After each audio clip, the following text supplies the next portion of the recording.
दोस्तों आज अपन डिस्कस करेंगे important question of human body. Human body से रिलेटेड कई सारे इम्पोर्टेंट क्वेश्चन डिस्कस करेंगे अपन, जो कई सारे एग्जाम्स में पूछे जाते हैं, जैसे कि रेलवे का एग्ज़ाम हो गया, आरएस का एग्ज़ाम हो गया और यूपीएससी का एग्ज़ाम हो गया, और कई सारे टीचर्स के एग्ज़ाम में पूछे जाते हैं। तो सारे क्वेश्चन अपन डेली डिस्कस करेंगे। अब आज अपन डिस्कस करेंगे जो पहला क्वेश्चन है, इन 1 मिनट हार्ट बीट इज़। अब कई लोगों को तो यही पता नहीं होता कि हार्ट बीट होती क्या है। मैं कई लोगों से पूछता हूँ कि हार्ट बीट क्या होती है, तो वो बोलते हैं हार्ट बीट का मतलब होता है जब हार्ट कॉन्ट्रैक्ट करता है। और ये कंसेप्ट बिल्कुल गलत है। हार्ट बीट का मतलब कॉन्ट्रैक्शन नहीं होता। कई लोग तो यही समझते हैं कि हार्ट बीट कर रहा है इसका मतलब हार्ट कॉन्ट्रैक्ट कर रहा है, और ये बिल्कुल गलत कंसेप्ट है। हार्ट बीट का मतलब होता है 1 हार्ट बीट। एक हार्ट बीट का मतलब होता है जब हार्ट एक बार कॉन्ट्रैक्ट करे, 1 कॉन्ट्रैक्शन प्लस 1 रिलैक्सेशन, इस पूरे को बोलते हैं 1 हार्ट बीट। तो 1 हार्ट बीट का मतलब क्या होता है, जब हार्ट एक बार कॉन्ट्रैक्ट करेगा और एक बार रिलैक्स करेगा, जब इन दोनों को मिला देंगे तब उसको बोलेंगे 1 हार्ट बीट। तो केवल 1 हार्ट बीट का मतलब ये नहीं होता कि हार्ट कॉन्ट्रैक्ट ही करेगा। हार्ट एक बार कॉन्ट्रैक्ट करेगा और एक बार रिलैक्स करेगा, इस पूरे को बोलते हैं 1 हार्ट बीट। 1 हार्ट बीट का मतलब क्या होता है, जब हार्ट एक बार कॉन्ट्रैक्ट करेगा और एक बार रिलैक्स करेगा, जब इन दोनों को कंबाइन करते हैं तो एक हार्ट बीट बनती है। लेकिन कई लोग क्या सोचते हैं, हार्ट बीट का मतलब केवल कॉन्ट्रैक्शन। ये गलत है। 1 हार्ट बीट का मतलब है 1 कॉन्ट्रैक्शन प्लस 1 रिलैक्सेशन। कॉन्ट्रैक्शन को क्या बोलते हैं, सिस्टोल, और रिलैक्सेशन को क्या बोलते हैं, डायस्टोल। जब हार्ट रिलैक्स करता है उसको बोलते हैं डायस्टोलिक फेज, और जब हार्ट कॉन्ट्रैक्ट करता है तो उसको बोलते हैं सिस्टोलिक फेज। तो एक heart beat is equal to कितना हो गया, 1 सिस्टोल प्लस 1 डायस्टोल। तो 1 मिनट में कितनी हार्ट बीट होती है नॉर्मल ह्यूमन में, 1 मिनट में 72 हार्ट बीट होती है नॉर्मल ह्यूमन के अंदर। तो इस क्वेश्चन को दूसरे तरीके से भी पूछ सकता है कि 1 मिनट में कितने सिस्टोल होते हैं और कितनी बार कॉन्ट्रैक्ट करता है हार्ट। तो 1 हार्ट बीट कितनी होती है, 1 सिस्टोल प्लस 1 डायस्टोल। तो 1 मिनट में कितनी हार्ट बीट होती है, 72 हार्ट बीट। तो कितनी बार सिस्टोल होगा, 72 बार सिस्टोल होगा, यानी कि 72 बार कॉन्ट्रैक्ट करेगा हार्ट 1 हार्ट बीट के अंदर, और 72 बार ही रिलैक्स करेगा हार्ट, यानी कि डायस्टोल करेगा। तो 1 हार्ट बीट का मतलब होता है 1 डायस्टोल प्लस 1 सिस्टोल। समझ में आ गया। तो इसका आंसर होगा 72 टाइम्स बीट करता है हार्ट 1 मिनट के अंदर। अब दूसरा क्वेश्चन देखते हैं, ये तो अच्छा क्वेश्चन था। अब सेकंड क्वेश्चन देखो, which of the following is a balloon like structure in lung where the exchange of gases take place. अब इसका आंसर क्या होगा, कहाँ पर गैसेज ऑफ एक्सचेंज होती है लंग्स के अंदर। लंग्स के अंदर क्या होते हैं, बैलून लाइक स्ट्रक्चर होते हैं जिनको बोलते हैं एल्वोलाई। एल्वोलाई का काम क्या होता है, एल्वोलाई क्या करता है, जो एल्वोलाई के अंदर जो ऑक्सीजन है उसको वो ब्लड में डालता है। ब्लड के अंदर किसके थ्रू डालेगा, डिफ्यूजन के थ्रू। जो कैपिलरी के अंदर ब्लड होता है उसके अंदर एल्वोलाई क्या करता है, ऑक्सीजन को डालेगा और कार्बन डाइऑक्साइड को खुद ले लेगा। तो एल्वोलाई का क्या काम होता है, ऑक्सीजन को कैपिलरी के अंदर जो ब्लड है उसके अंदर डालना, और जो कार्बन डाइऑक्साइड प्रेजेंट है कैपिलरी के अंदर उसको खुद ले लेना। खुद ले लेगा कार्बन डाइऑक्साइड को एल्वोलाई, और ऑक्सीजन दे देगा जो कैपिलरी के अंदर ब्लड प्रेजेंट है। तो क्या हो रहा है, ऑक्सीजन जा रही है कैपिलरी में और कार्बन डाइऑक्साइड आ रही है एल्वोलाई के अंदर। तो एक्सचेंज हो रहा है गैस का। ऑक्सीजन तो दे रहा है एल्वोलाई कैपिलरी के अंदर जो ब्लड है, और कार्बन डाइऑक्साइड ले रहा है कैपिलरी के अंदर जो ब्लड है उससे खुद ले रहा है। तो एक्सचेंज हो रहा है, ऑक्सीजन के बदले में कार्बन डाइऑक्साइड ले रहा है एल्वोलाई, जो कि लंग्स के अंदर प्रेजेंट है। और ऐसे कई सारे स्ट्रक्चर प्रेजेंट होते हैं लंग्स के अंदर, बहुत सारे स्ट्रक्चर प्रेजेंट होते हैं लंग्स के अंदर जिनको बोलते हैं एल्वोलाई। ये क्या होते हैं, बैलून लाइक स्ट्रक्चर्स। कई सारे होते हैं, ये एक नहीं होता, बहुत सारे होते हैं, बहुत सारे गुच्छों के अंदर प्रेजेंट होते हैं। जब वो आपस में कंबाइन होते हैं तो वो क्या करते हैं, एक्सचेंज ऑफ गैसेस का काम करते हैं। ऑक्सीजन देते हैं ब्लड में और ब्लड से ले लेते हैं कार्बन डाइऑक्साइड। तो इसलिए लंग्स की स्ट्रक्चरल एंड फंक्शनल यूनिट भी क्या होती है, एल्वोलाई ही होती है। तो अगर क्वेश्चन आए what is the structural and functional unit of alveoli lungs, तो उसका आंसर क्या होगा? एल्वोलाई होगा। तो इसका आंसर क्या होगा? First alveoli. Balloon like structure present होती है लंग्स में, जिनका काम होता है एक्सचेंज ऑफ गैसेज। जो ब्लड के अंदर कार्बन डाइऑक्साइड प्रेजेंट है उसको खुद ले लेंगे और ऑक्सीजन दे देंगे ब्लड को। तो ब्लड के अंदर क्या इंक्रीज कर रहे हैं? ब्लड के अंदर ऑक्सीजन की मात्रा को इंक्रीज कर रहे हैं। इसको बोलते हैं ऑक्सीजनेशन ऑफ ब्लड। तो एक और क्वेश्चन बन गया यहाँ पे कि ऑक्सीजनेशन ऑफ ब्लड कौन करता है? ऑक्सीजनेशन ऑफ ब्लड करता है एल्वियोलाई, क्योंकि कार्बन डाइऑक्साइड की मात्रा को डिक्रीज कर रहा है और ऑक्सीजन की मात्रा को इंक्रीज कर रहा है। तो ऑक्सीजनेशन ऑफ ब्लड भी कौन करता है? एल्वोलाई करता है। और स्ट्रक्चरल एंड फंक्शनल यूनिट भी कौन है लंग्स की? एल्वोलाई ही है। अब तीसरा क्वेश्चन देख, अब ये क्वेश्चन देखो, ये भी अच्छा क्वेश्चन है। In human circulatory system all veins carry blood towards the heart. जितनी भी वेन्स होती है उनका काम क्या होता है? एक चीज़ याद रखना है, कंसेप्ट बता रहा हूँ आज मैं। ये हार्ट है, हार्ट का रफ डायग्राम है। Right atrium, right ventricle, left atrium, left ventricle, rough diagram है ये हार्ट का। वेन्स का काम क्या होता है? वेन्स का काम होता है ब्लड को हार्ट की तरफ लेके आना। ब्लड को हार्ट की तरफ लेके आने का काम होता है वेन्स का। और कहाँ पर लेके आती है वो ब्लड? राइट एट्रियम के अंदर। और आर्टरी या एयोटा का काम क्या होता है? ब्लड को लेफ्ट वेंट्रिकल से बाहर ले जाना। तो ब्लड को हार्ट से दूर कौन लेके जा रहा है? ब्लड को हार्ट से दूर लेके जाती है आर्टरी। आर्टरी क्या करती है? ब्लड को दूर लेके जाती है हार्ट से। और वेन का काम क्या होता है? ब्लड को हार्ट की तरफ लाना। ये कंसेप्ट याद कर लो। वेन का काम क्या होता है? कहीं भी क्वेश्चन आए इसको रट लो। वेन का काम क्या होता है? हार्ट की तरफ ब्लड लेके आना। और एयोटा का काम क्या होता है? एयोटा या आर्टरीज का काम क्या होता है? आर्टरीज का काम होता है ब्लड को हार्ट से दूर लेके जाना। ये रट लो आप। अब जो वेन होती है उसके अंदर मोस्ट ऑफ द टाइम क्या होता है? मोस्ट ऑफ द टाइम होता है डीऑक्सीजनेटेड ब्लड। जितनी भी वेन्स होती है अपने ह्यूमन बॉडी में उनके अंदर क्या होता है? डीऑक्सीजनेटेड ब्लड होता है। उसके अंदर कार्बन डाइऑक्साइड की मात्रा ज़्यादा होती है और वो ब्लड को कहाँ लेके आती है? राइट एट्रियम की तरफ। लेकिन इसका एक एक्सेप्शन होता है बॉडी के अंदर, वो है पल्मोनरी वेन। पल्मोनरी वेन एक ऐसी वेन है जिसके अंदर ऑक्सीजन की मात्रा ज़्यादा होती है। तो इसमें कौन सा ब्लड होता है? Oxygenated blood. बाकी जितनी भी वेन्स होती है अपने ह्यूमन बॉडी के अंदर उनके अंदर डीऑक्सीजनेटेड ब्लड होता है और उनका काम क्या होता है? ब्लड को हार्ट की तरफ लाना। पल्मोनरी वेन का काम भी यही होता है, ब्लड को हार्ट की तरफ लेके आती है। लेकिन इसके अंदर क्या होती है? ऑक्सीजन की मात्रा ज़्यादा होती है। तो इसको क्या बोलते हैं? Oxygenated blood. किसके अंदर? जो पल्मोनरी वेन के अंदर ब्लड होता है। जनरली ऑक्सीजनेटेड ब्लड किस में होता है? पल्मोनरी आर्टरीज के अंदर होता है। आर्टरीज के अंदर होता है oxygenated blood generally. Most of the time oxygenated blood कहाँ होता है? आर्टरीज के अंदर होता है। लेकिन पल्मोनरी वेन एक ऐसी वेन है जिसके अंदर ऑक्सीजनेटेड ब्लड होता है। बाकी जितनी भी वेन होती है उनमें डीऑक्सीजनेटेड ब्लड होता है।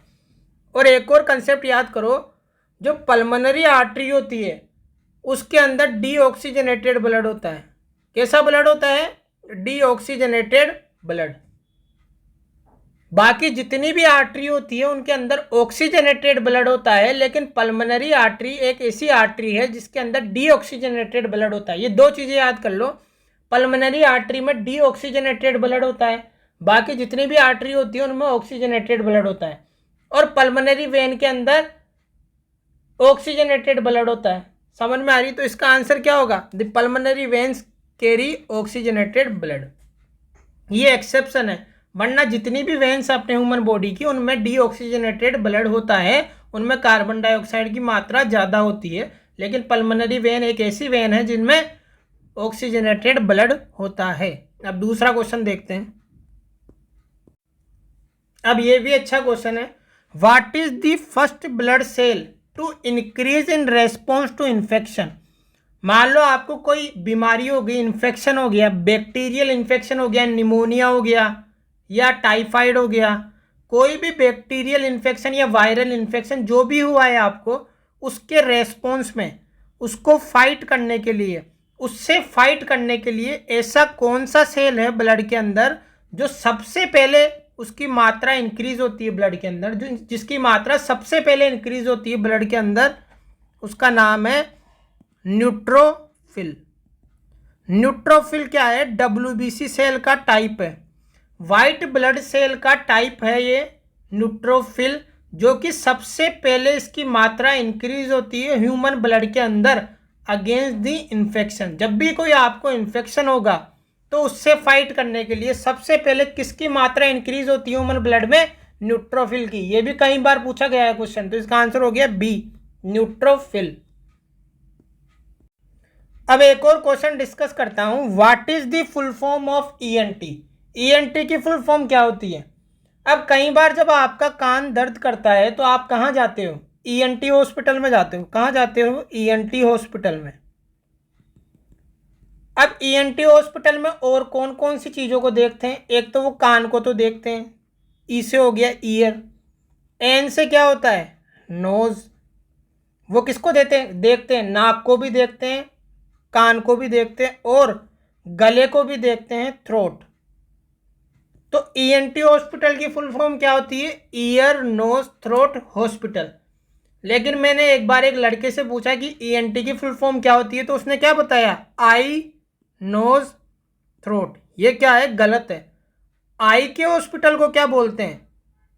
Ophthalmology hospital. ऑप्थेल्मोलॉजी बोलते हैं आई को, और ENT बोलते हैं ईयर नोज थ्रोट को। तो याद रखना, आई मत बोल देना, ईयर नोज थ्रोट होता है। तो इसका आंसर हो गया 3। अब एक और क्वेश्चन देखो आप, विच of the following aquatic animals does not have gills? कौन से एक्वेटिक एनिमल के अंदर गिल्स नहीं होते? अब गिल्स क्या होते हैं? Most of the aquatic animals होते हैं, जैसे कि फिश, ऑक्टोपस, स्क्विड, जितने भी एक्वेटिक एनिमल्स होते हैं उनके अंदर क्या होते हैं? गिल्स होते हैं। ये क्या करते हैं? जो वाटर के अंदर ऑक्सीजन होती है, जो वाटर के अंदर जो ऑक्सीजन होती है उसको क्या करते हैं? ये एब्जॉर्ब कर लेते हैं, एक्सचेंज कर लेते हैं, ऑक्सीजन ले लेते हैं वाटर के अंदर जो ऑक्सीजन प्रेजेंट है, और कार्बन डाइऑक्साइड वाटर में डाल देते हैं। तो कार्बन डाइऑक्साइड वाटर में डाल देंगे और ऑक्सीजन वाटर से ले लेंगे। तो ऑक्सीजन ले लेंगे वाटर से और कार्बन डाइऑक्साइड डाल देंगे पानी के अंदर। तो ऑक्सीजन ले रहे हैं और कार्बन डाइऑक्साइड छोड़ रहे हैं, तो इसको क्या बोलते हैं? Exchange of gases with water. किसकी मदद से कर रहे हैं एक्वेटिक एनिमल? गिल्स की हेल्प से कर रहे हैं। एक्वेटिक एनिमल्स कौन कौन से हो सकते हैं? गिल्स जिसके अंदर प्रेजेंट है, जैसे कि फिश हो गया, ऑक्टोपस हो गया, स्क्विड हो गया। ये जितने भी एक्वेटिक एनिमल्स है, ये एक्सचेंज ऑफ गैस किसके थ्रू करते हैं? एक्सचेंज ऑफ गैस किसके थ्रू करते हैं? ये करते हैं गिल्स की हेल्प से। लेकिन वेल एक्सेप्शन है। वेल क्या है? एक्सेप्शन है। वेल क्या है? मेमेलिया होती है। ये क्या है? मेमेलिया। मेमेलिया होती है, मेमेलिया किंगडम में आती है वेल। वेल किस में आती है? मेमेलिया किंगडम के अंदर। और मेमल्स क्या करते हैं एक्सचेंज ऑफ गैस के लिए? किसकी मदद से करते हैं एक्सचेंज ऑफ गैस? एल्वोलाई की मदद से। जैसे कि अपन करते हैं। अपन भी कौन सी किंगडम में आते हैं? अपन भी आते हैं मेमेलिया किंगडम के अंदर। तो अपन एक्सचेंज ऑफ गैसेस किसकी मदद से करते हैं? एल्वोलाई की हेल्प से। और एल्वोलाई कहाँ प्रेजेंट होती है? लंग्स के अंदर। तो जितने भी मैमल्स होते हैं उनमें एक्सचेंज ऑफ गैसेस किसके थ्रू होता है? लंग्स के थ्रू। लंग्स में क्या होती है? एल्वोलाई। लेकिन जो फिश होती है, एक्वाटिक एनिमल्स होते हैं जो पाइसेस किंगडम में आते हैं। कौन सी किंगडम में आते हैं? पाइसेस किंगडम में आते हैं। जैसे कि फिश हो गई, ऑक्टोपस हो गया, स्क्विड हो गया, ये एक्सचेंज ऑफ गैसेस करते हैं गिल्स के थ्रू। लेकिन वेल क्या है? वेल है मेमेलिया किंगडम में आती है। और मेमेलिया किंगडम के जितने भी लिविंग ऑर्गेनिज्म होते हैं, जैसे कि वेल हो गई, ह्यूमन बींग्स हो गए, और कई सारे मेमल्स के जो एनिमल्स हैं जैसे कि चिंपैंजी हो गया, मंकी हो गया, ये एक्सचेंज ऑफ गैसेस किसके थ्रू करते हैं? लंग्स के थ्रू। लंग्स में क्या होती है? एल्वोलाई। तो इसका आंसर हो गया 4th वेल। वेल, कई लोग क्या सोचते हैं कि वेल प्रेजेंट होती है पानी के अंदर, और पानी के ऑर्गेनिज्म एक्सचेंज ऑफ गैस किसके थ्रू करते हैं? गिल्स के थ्रू। लेकिन वेल पानी में तो रहती है, लेकिन वो मेमेलिया किंगडम में आती है, इसलिए वो एक्सचेंज ऑफ गैस के लिए लंग्स का यूज करती है। तो इसका आंसर हो गया फोर्थ, वेल। अब एक और क्वेश्चन देखो, how many muscles present in adult human body. अपने अडल्ट ह्यूमन बॉडी के अंदर कितनी मसल्स होती है? तो इसका आंसर होगा 639। 639 मसल्स प्रेजेंट होती है ह्यूमन बॉडी के अंदर। और मसल्स के कितने टाइप होते हैं? स्मूथ मसल, कार्डियक मसल और skeletal muscle. Cardiac muscle present होती है हार्ट के अंदर, और स्केलेटल मसल जो अपन जिम करते हैं, बॉडी बनाते हैं, वो कौन सी मसल्स होती है? वो होती है स्केलेटल मसल्स। और स्मूथ मसल का प्रेजेंट होती है ऑटोनोमिक ऑर्गन्स में, ऑटोनोमिक ऑर्गन्स के अंदर, जिनका अपने ऊपर कंट्रोल नहीं रहता, जिसको अपन खुद कंट्रोल नहीं करते, अपना ब्रेन कंट्रोल करता है। स्केलेटल मसल को तो अपन कंट्रोल करते हैं, अपन जिम के अंदर डंबल उठाते हैं तो अपनी इच्छा से उठाते हैं, 5 किलो का, 10 किलो का, और अपन मसल बिल्ड करते हैं स्केलेटल मसल को। लेकिन स्मूथ मसल क्या है? अपने कंट्रोल में नहीं होती, खुद के ब्रेन के कंट्रोल में होती है। जैसा ब्रेन चाहता है वैसा काम करती है स्मूथ मसल। तो smooth muscle autonomic nervous system के ऑर्गन्स में प्रेजेंट होती है, जैसे कि हो गया ग्लैंड्स में प्रेजेंट होती है, आइज के अंदर प्रेजेंट होती है। ये सब किससे कंट्रोल होते हैं? ब्रेन से कंट्रोल होते हैं, अपन खुद कंट्रोल नहीं कर सकते।